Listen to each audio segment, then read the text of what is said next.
শ্রী শ্রী তারাচাঁদ গোসাইয়ের আশ্রমে আগামীকাল নামযজ্ঞ সেটারই প্রস্তুতি চলছে।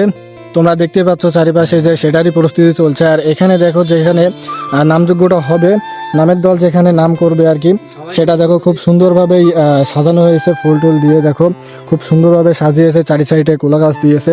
তারপরে চারি সাইডটা তোমরা দেখো যে খুব সুন্দরভাবে কিন্তু সাজিয়েছে। তো এখানে তোমরা বুঝতে পারছো যে আগামীকাল কিন্তু এখানে প্রচুর লোক হবে, সেটা তোমাদের আপডেট আমি কালকেই দিয়ে দিব। আর এইখানে দেখো আমার দুই দোস্ত মানে একটা ফোন দেখতেছে আর আরেকটা মনে হয় আমাদের এই যজ্ঞ অনুষ্ঠানের দেখতেছে, পোস্টার দেখতেছে আর কি। এই যে হচ্ছে পোস্টার, তোমরা এখানে দেখে নাও। আর সবাই কালকে যেহেতু নামযজ্ঞ, সবার কিন্তু আমন্ত্রিত, সবাই কিন্তু এখানে আসবেন।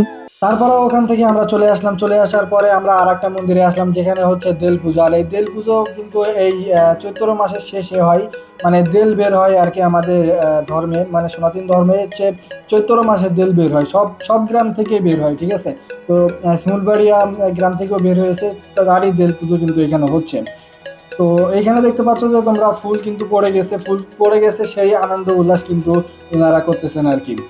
তারপরে আমরা চলে গেলাম যে খেজুর গাছের কাছে, মানে খেজুর গাছে উঠবে ওরা, খেজুর গাছে উঠবে এবং মনে করো যে কোনো প্রকার কাটা ফুটবে না, এমন না যে কাটা ফুটবে কিন্তু ব্যথা লাগবে না, রক্ত বেরোবে কিন্তু ব্যথা লাগবে না, কোনো প্রকারের ব্যথা লাগবে না, ঠিক আছে। আর এইখানে আর একটা টুইস্ট আছে, টুইস্টটা হচ্ছে এই 1 মাসের ভিতরে নিরামিষ খেতে হবে। আর যারা নিরামিষ খায় না বা যারা হচ্ছে একটু ভণ্ডামি করেছে তাদের কিন্তু এটা ফুটবে এবং লাগবে, ঠিক আছে। এটা হচ্ছে তাদের শাস্তি আর কি। আর এইখানে তোমরা দেখতে পাচ্ছ যে একের পরে এক কিন্তু উঠেই যাচ্ছে, ঠিক আছে। মানে এক একজন করে কিন্তু উঠতেছে, বেশি লোক ওঠে না, হয়তো বা 4 থেকে 5 জন কিন্তু এর পরে ওঠে, মানে খেজুর গাছে একদম মাথায় উঠে, ঠিক আছে। মাথায় উঠে কিন্তু এটা কিন্তু একটা রীতিনীতি, ঠিক আছে।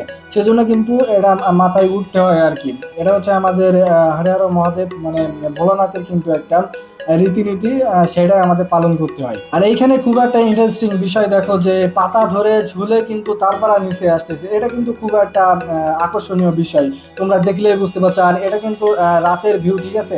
রাতে কিন্তু খুব একটা ভালো ভিডিও আসলো না, বা ওইখানে তেমন একটা লাইট কিন্তু ওখানে ছিল না। আর যেটুকু লাইট ছিল সেটুকু ভিডিও তোমরা এখানে দেখতেই পাচ্ছ। সো এই ছিল আজকের ব্লগিং ভিডিও। অ্যানাদার ব্লগ ভিডিওতে তোমাদের সাথে আবারও দেখা হবে। ভালো থাকবেন সবাই।